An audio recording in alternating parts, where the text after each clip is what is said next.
Tersangka dugaan kasus korupsi dana simpan pinjam perempuan PNPM Simpang 3 Aceh Besar dilimpahkan ke tim penyidik Kejaksaan Negeri Aceh Besar.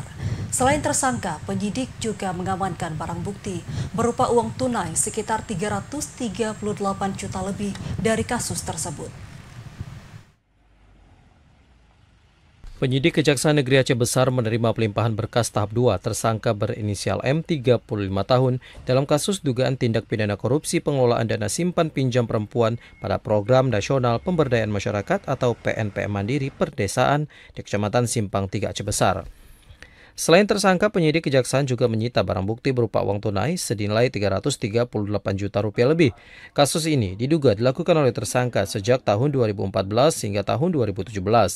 Kepala Kejaksaan Negeri Aceh Besar Jemi Novian Triayudi menyebutkan perbuatan tersangka bertentangan dengan Undang-Undang Nomor 17 Tahun 2003 tentang Keuangan Negara. Perbuatan tersangka mengakibatkan kerugian negara sebesar 1.422.364.000 rupiah.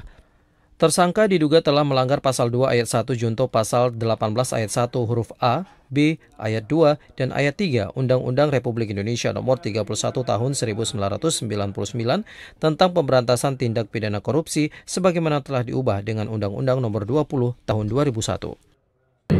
Bahwa saudara tersangka inisial M ini telah dilakukan berbagai rangkaian kegiatan yang mana salah satunya adalah dilakukan kegiatan penyitaan berupa uang senilai 338.877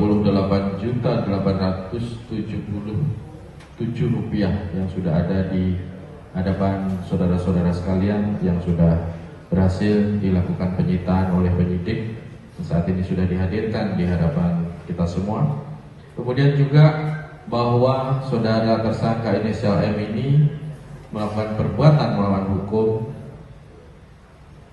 di mana saudara terdakwa melakukan beberapa modus operandi, yaitu melakukan tindakan di mana dana SPP PNPM ini yang mengatasnamakan kelompok yang mendapatkan dana pinjaman. Yang kedua, memberikan dana SPP kepada kelompok yang tidak layak untuk menerima dana pinjaman. Yang ketiga, terdakwa tidak menyetorkan uang yang telah disetorkan oleh kelompok, namun digunakan beberapa untuk kepentingan pribadi. Usai dilakukan pelimpahan tahap 2, tersangka inisial M akan ditahan di Rutan Kelas 2B Banda Aceh untuk menunggu jadwal persidangan di Pengadilan Tipikor Banda Aceh. Dari Aceh Besar, Muhammad Ilyas, TVRI melaporkan.